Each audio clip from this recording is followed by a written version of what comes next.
By history created by Jammu Kashmir team, অর্থাৎ এই প্রথমবার ইতিহাসের মধ্যে যে জম্মু কাশ্মীর টিম রঞ্জি ট্রফির ফাইনালে উঠছে, তাও আবার বাঙ্গালের মতো একটা টিমের হারায়া। বোঝা যায় তার টিমের মধ্যে কীরকম বোলার আছে বা ব্যাটসম্যান আছে। যে আকিব নবী, যারা আইপিএল এ নেওয়ার লেগে যে কোটি টাকার দর করছিল, সেই নবী কিন্তু সেকেন্ড ইনিংসের মধ্যে বাংলাদেশ 4 উইকেট আউট করছে, এবং তার সঙ্গে আরো বোলার আছে যারাও সেম এরকম 4 উইকেট পাইছে।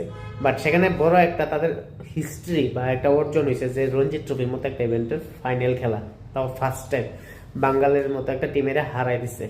যেখানে বাঙ্গাল প্রথম ইনিংসে 328 রান করার পরও সেকেন্ড ইনিংসে যখন শুরু হয়েছে জম্মু কাশ্মীরের ফার্স্ট ইনিংসে তারা মাত্র 302 রান করছে, অর্থাৎ লিড কিন্তু আসছিল বাঙ্গালের কাছে। বাট সেই লিড থাকা সত্ত্বেও কিন্তু সেকেন্ড ইনিংস যখন বাঙ্গালে ব্যাট করতে হয়েছে মাত্র 99 রানে অল আউট।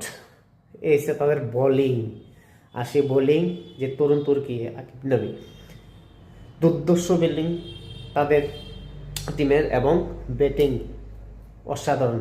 126 রানে যে লক্ষ্যমাত্রা আসলে সেটা কিন্তু করে লাইছে, এবং যার কারণে কিন্তু তারা রঞ্জি ট্রফির ফাইনালে উঠতে পারছে ফার্স্ট টাইম। সেকেন্ড ফার্স্ট আরেকটা সেমিফাইনাল যেটা হইব, এটা হচ্ছে কর্ণাটক এবং উত্তরাখণ্ডের মধ্যে।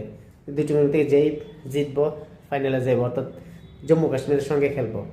মানে জম্মু কাশ্মীর যদি চ্যাম্পিয়ন হইতে পারে, এর থেকে আর বড় গুড নিউজ বা এর থেকে বড় অ্যাচিভমেন্ট জম্মু কাশ্মীর টিমের লেগে আর হইতে পারতো না।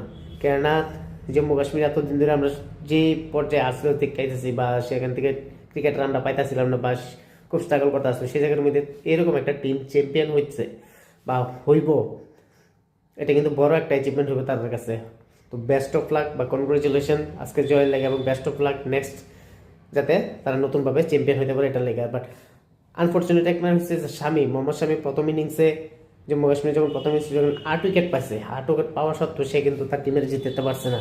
বাট নো ডাউট শামির উপর যে ইন্ডিয়া সিলেক্টর গ্রাউন্ড লেভেলের যে প্রজ্ঞা নিউজ এবং আরপি সিং, তারা কিন্তু নজর দিয়ে রাখছে, এবং ডেফিনেটলি আগামী যে ওডি ওয়ার্ল্ড কাপ আইতেছে তাহলে কিন্তু শামি মেবি ইন্ডিয়ান ওডিআই টিমের মধ্যে কামব্যাক করতে পারে। আর এটা যদি হয় তাহলে কিন্তু শামি আমরা জানি ওয়ার্ল্ড কাপ ইভেন্টের মধ্যে কীরকম একটা দুর্দর্শ বলা যায়, রেকর্ড অসাধারণ। আর শামি যদি আসে তাহলে কিন্তু ইন্ডিয়ার বোলিং লাইনে বেটার হইব। বুমরা, শামি, হার্দিক পান্ডিয়া, আর্শদীপ, 2027-এর ওডিআই ওয়ার্ল্ড কাপের লাগিয়া সেখানে শামির কিন্তু বিশেষভাবে দরকার, এবং এটাও তো হয় খুবই ভালো। এবার সিলেক্টরে কিন্তু সেটাই চেষ্টা করতেছে।